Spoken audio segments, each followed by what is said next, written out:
7B Sulawesi, 7C Papua, 7D Jawa Tengah, dan DIY 7E Aceh, 7F Jawa Timur, kemudian Jawa Timur. Pandangan ke depan, Tuhan kan menuntunmu. Sadarilah masa berganti, tantangan kan kita hadapi. Bergandeng tangan untuk negeri, era kita menanti berseri. Fasilitator pasangan Pak Haji Jajang siapa? Kalau nggak ada sama panitianya. Nah, 8J.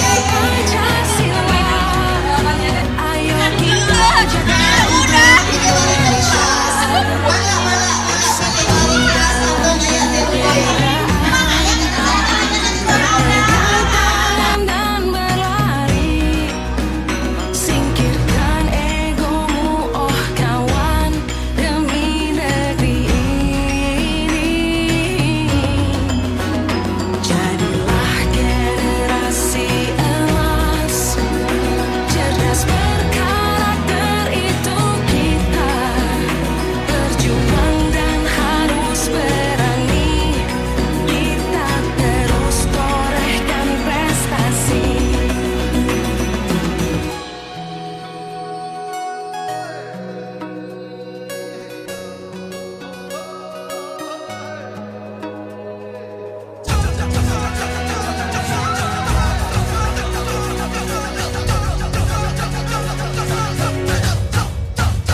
Kita pelajar Pancasila, kita bernafas dalam sila-silanya. Kita pelajar Pancasila, ayo kita jaga untuk Indonesia. Kita pelajar Pancasila, kita bernafas dalam sila-silanya. Kita pelajar Pancasila, ayo kita jaga untuk Indonesia.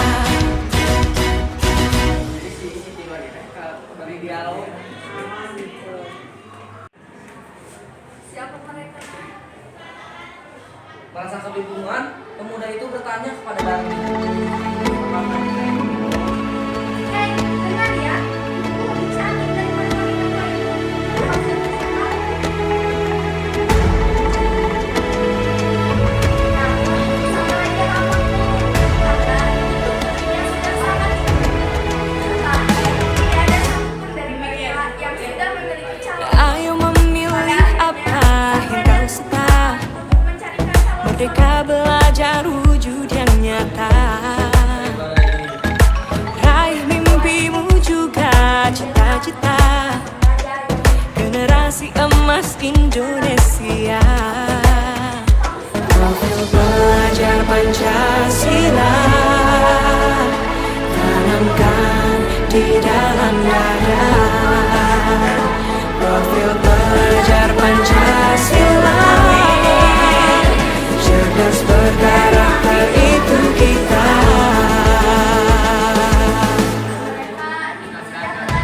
Beriman dan bertakwa pada Tuhan yang Maha Esa.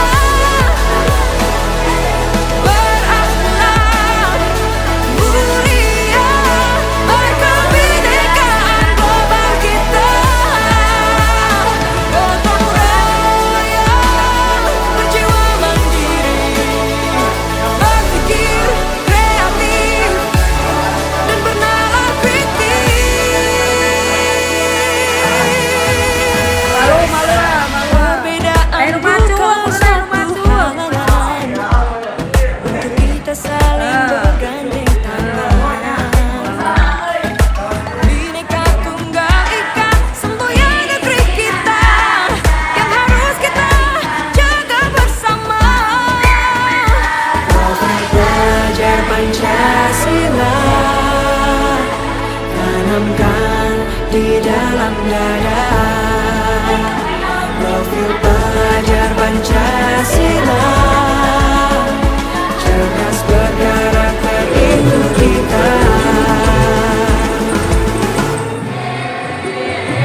memiliki calon suami.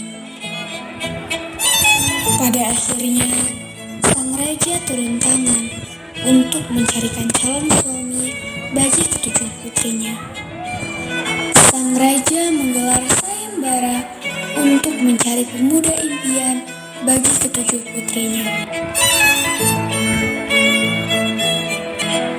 Pengawal kerajaan segera mengumumkan sayembara itu kepada seluruh rakyat.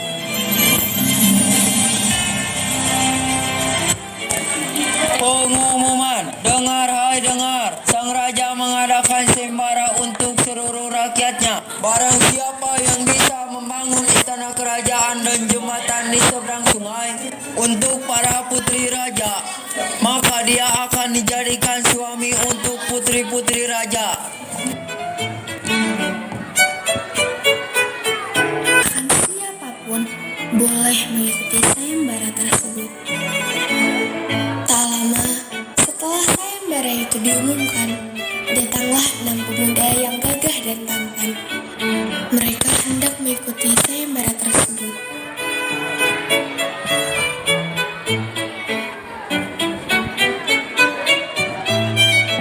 Paduka Raja, kami hendak mengikuti sayembara yang Paduka adakan. Baiklah, silahkan kalian buatkan istana untuk putri-putriku.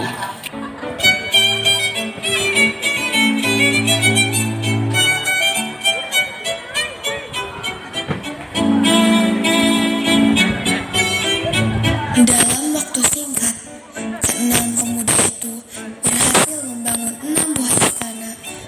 Belum berakhir, semua yang hadir masih menunggu satu orang pemuda lagi untuk menyelesaikan tantangan membuat istana dan jembatan. Mereka semua menunggu dengan cemas dan khawatir jika tidak ada pemuda terakhir yang datang untuk menyelesaikan tantangan. Akhirnya, datanglah seorang ibu tua bersama seekor biawak menghadap sang raja. Para putri, sang raja, dan semua orang yang hadir terheran-heran siapa gerangan wanita tua itu. Paduka Raja, hamba datang kemari untuk mengikuti sayembara yang Paduka adakan. Baiklah, apakah ibu mempunyai seorang anak lelaki? Paduka Raja yang mulia, hamba mempunyai seorang anak laki-laki, tetapi dia adalah seorang anak laki-laki biasa. Tidak masalah, siapapun boleh mengikuti sayembara ini. Ibu tua itu pun tersenyum mendengar perkataan raja yang begitu bijaksana. Anakku, kamu sudah mendengar sendiri kan apa yang Paduka Raja katakan. Kamu boleh mengikuti sayembara ini. Semua orang yang ada di sana pun tertawa mendengar ucapan itu, karena mereka menganggap seekor biawak tersebut tidak bisa apa-apa dan menganggap ibu tua itu aneh. Sang raja juga terkejut. Bagaimana seorang manusia bisa Apa benar biawak itu anakmu yang akan mengikuti sayembara? Bagaimana mungkin? Melihat sang raja dan semua orang yang hadir terkejut, ibu tua itu menjadi khawatir.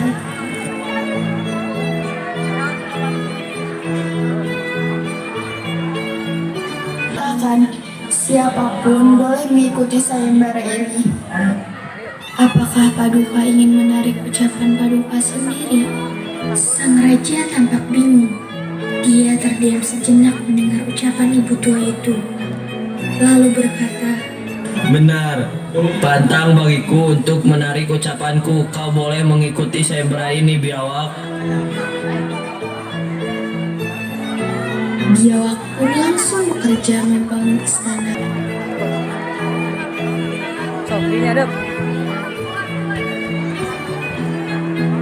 Sungguh ajaib. Keesokan harinya, istana dan jembatan yang Tren TikTok yuk. Tren apa? Tuh loh, tren TikTok yang banyak banget, yang lagi tren banget loh sekarang. Cari-cari aja yuk. Oh, ayo.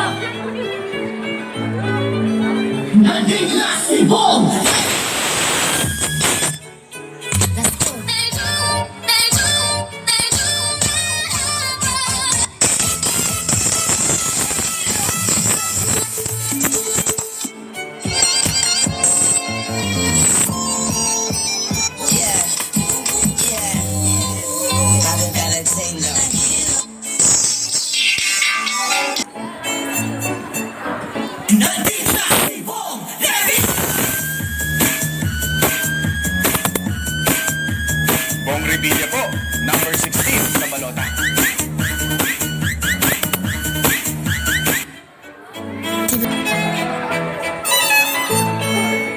Kids, kalian udah dijodohin ya. Hah? Dijodohin? Raja pun mulai berdiskusi dengan ketujuh putrinya. Dia mulai bertanya kepada ketujuh putrinya. Wahai putri-putriku yang cantik kayak Nikita Willy. Jadi mau bertanya, siapa di antara kalian yang bersedia menjadi istri dari biawak yang mengikuti sayembara ini? Dedi, maaf, aku tidak bersedia untuk jadi istri dari seekor biawak. Aku juga tidak mau. Apa-apaan sih? Masa aku dijodohin sama kadal gede? Strawberry, mangga, apel, sorry gak level. Keenam putri raja menolaknya, kecuali si putri bungsu yang bersedia menjadi istri biawak demi menjaga kehormatan dan nama baik ayahnya.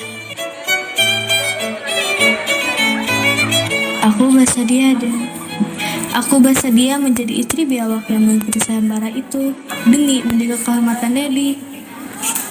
Aku sangat menyayangimu, Ded.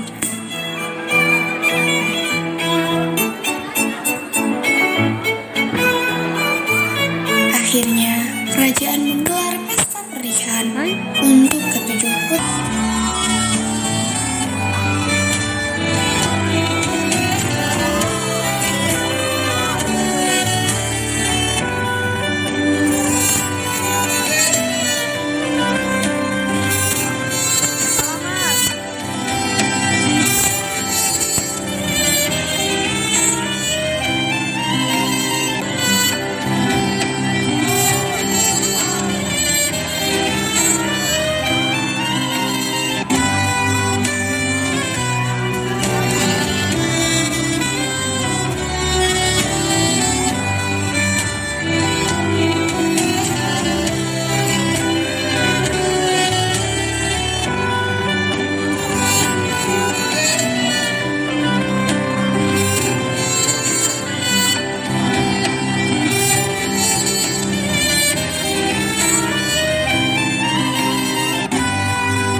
Dan suaminya pergi ke kamar masing-masing.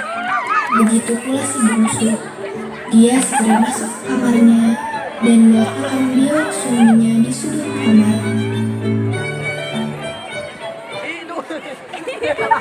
Keesokan harinya, putri bungsu terkejut melihat seorang pria tampan yang tidur di sampingnya. Putri bungsu pun menjerit ketakutan. Hah? Who are you? Siapa kamu? Kenapa kamu ada di kamarku? Pengawal! Tolong! Jangan teriakan nih, ini aku suamimu. Hah? Suamiku? Putri bungsu tidak percaya dan tetap berteriak memanggil pengawalnya. Pengawal! Para pengawal yang mendengar segera masuk ke kamar putri bungsu. Kenapa putri? Tidak ada pria. Hal ini sering terjadi hingga beberapa malam. Tetapi kini, sang putri bungsu tidak takut lagi dengan kehadiran pria tampan tersebut. Sayang, kenapa kamu bisa berubah jadi kayak King Hasan? Ah, King Hasan siapa sayang? Itu loh yang suka ada di Indosiar.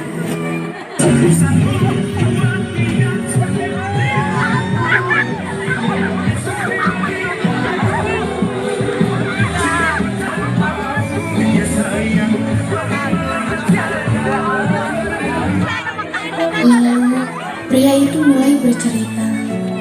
Begini sayangku, aku ini sebenarnya manusia biasa, tetapi aku terkena kutukan.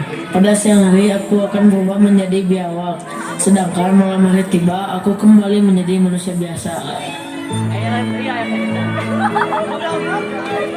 Suatu hari, putri bungsu menghampiri sudut kamarnya. Dia menemukan kulit biawak yang dikenakan suaminya ketika hari menjelang pagi. Sang putri pun tiba-tiba mendapatkan ide untuk membakar kulit biawak tersebut.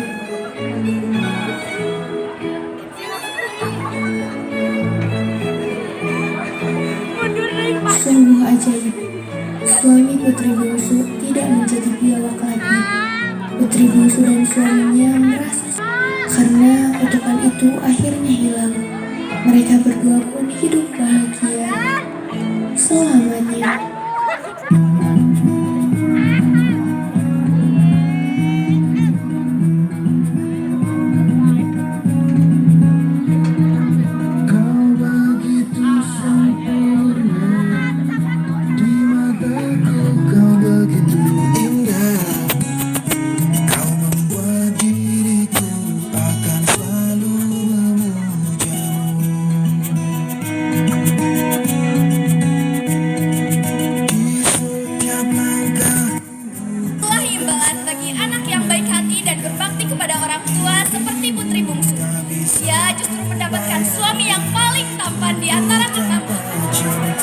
Sekian dari kami. Wassalamualaikum warahmatullahi wabarakatuh.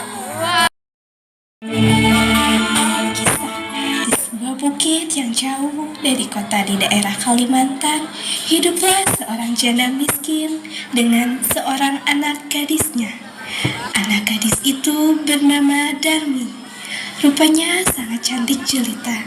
Namun, sayang ia mempunyai perilaku yang amat buruk. Gadis itu amat pemalas, tak pernah membantu ibunya melakukan pekerjaan rumah. Kerjanya hanya bersolek setiap hari. Segala permintaannya harus dituruti. Setiap kali ia meminta sesuatu kepada ibunya harus dikabulkan, tanpa mempedulikan keadaan ibunya yang miskin. Setiap upah hasil berdagang dari sang ibu dengan alasan agar selalu terlihat cantik. Hingga suatu hari sisir yang Darmi gunakan patah. Darmi pun kesal dan berteriak marah kepada ibunya.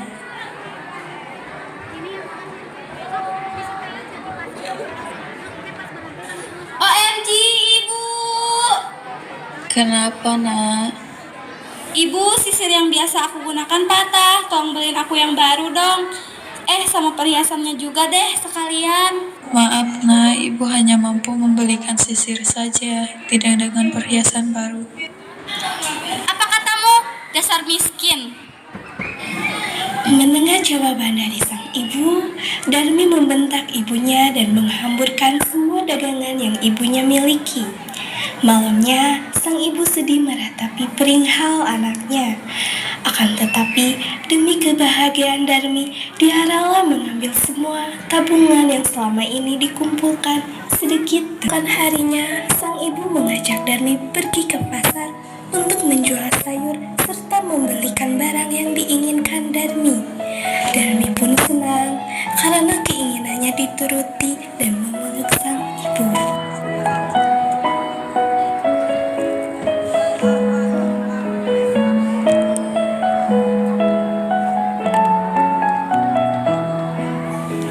Selama perjalanan, Darmi tidak mau membantu membawa dagangan ibunya. Di tengah perjalanan, Darmi jatuh dan berteriak kepada ibunya. Ibu, kenapa, Nak?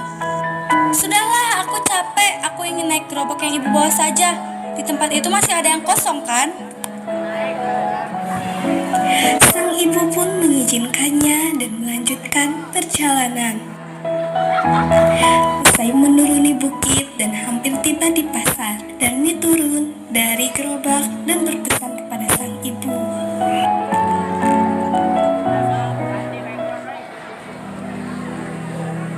Sebaiknya kau berjalan agak jauh dariku. Tapi kenapa, Nak? Hai, sudahlah, ikuti saja perintahku. Jangan cerewet. Sekarang mana uangnya? Biar aku saja yang membelinya sendiri.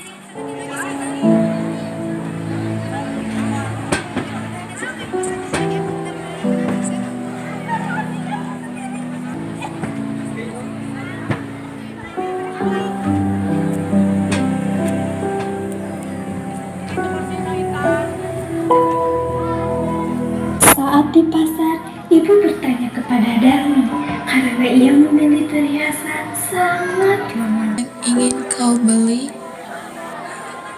Hei Nona, apa itu ibumu? Jika benar dia ibumu, biarkan dia yang membelikan perhiasan untukmu. Are you kidding me? Ibuku tidak jelek, tua, apalagi sudah bau tanah seperti dia. Mendengar perkataan anaknya, sang ibu terkejut. Dia hanya bisa terkejut sambil menahan air mata. Setelah mendapat perhiasan yang berada tak jauh dari tempat itu, saat sedang berjalan, tak sengaja seorang pemuda menabraknya. Aduh, apa sih? Gak punya mata ya? Si pemuda hanya bisa terdiam dan tertunduk malu. Orang-orang mulai berkerumun melihat. Sang anak menengok melihat ibunya dengan tatapan marah, seolah memberi isyarat agar tidak mendekat. Melihat itu, sang ibu pun mengurungkan niatnya.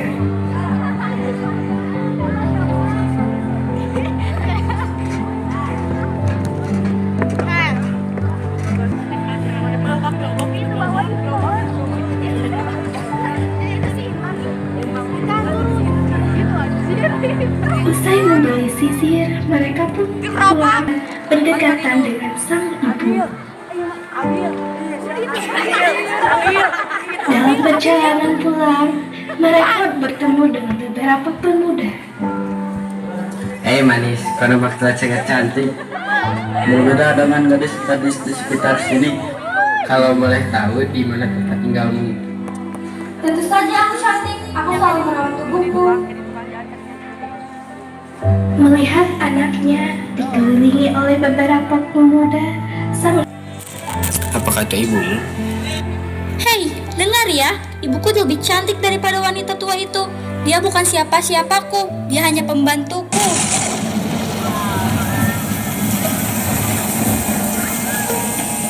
Kali ini sang ibu benar-benar tidak sanggup lagi menerima perilaku Darmi anaknya. Dengan perasaan hancur, ia menangis terisak-isak. Ia tak menyangka anak yang ia rawat dan besarkan sepenuh hati tega berkata seperti itu.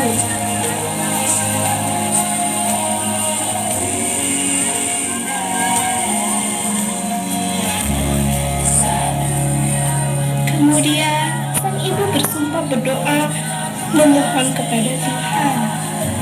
Ya Tuhan, hamba mohon ampun bagi diriku yang lelah dan tak berdaya ini. Hamba sudah tak kuat menahan penderitaan ini. Hamba tak mampu menghadapi sikap angkuh putri hamba. Ya Tuhan, tolong berikan hukuman yang semestinya kepada putri hamba. Hukumlah putri hamba yang durhaka ini. Hamba memohon kepadamu ya Tuhan. Awan tebal disertai petir telah menyelimuti langit. Pemuda-pemuda derhaka berlarian ketakutan. Secara mengejutkan, tubuh Darmi menjadi kaku dan tak bisa digerakkan. Ibu, ada apa dengan tubuhku? Mengapa kakiku tidak bisa digerakkan? Ternyata kakinya mulai membatu dan diikuti sekujur tubuhnya. Darmi pun menangis, memohon ampun kepada ibunya. Maaf Bu, maafkan aku.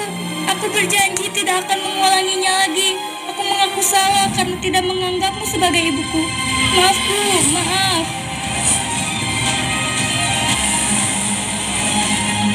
Akhirnya sang anak berubah menjadi batu. Sang ibu memeluk batu tersebut dan dari batu tersebut terus keluar air mata Darmi. Semua penyelesaiannya telah terlambat. Dia telah menerima hukuman karena menjadi anak yang durhaka.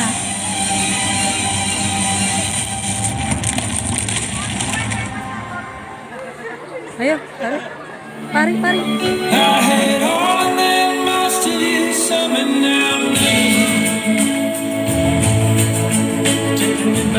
Baru saja kita saksikan cerita yang berjudul Batu Menangis dari Provinsi Kalimantan Selatan. Amanat dari cerita ini adalah bahwasanya kita tidak boleh durhaka terhadap orang tua, apalagi sampai mencaci maki, bahkan tidak menganggap mereka sebagai orang tua kita. Kita sebagai anak seharusnya berbakti. Kita harus belajar dengan giat supaya nanti dapat menggapai cita-cita yang kita impikan, sehingga kita dapat mengangkat derajat orang tua dan membahagiakan mereka. Dan perlu diingat juga bahwa perkataan akan lebih sakit daripada perbuatan. Sekian dari kelas 9C, kurang lebihnya mohon maaf. Wassalamualaikum warahmatullahi wabarakatuh.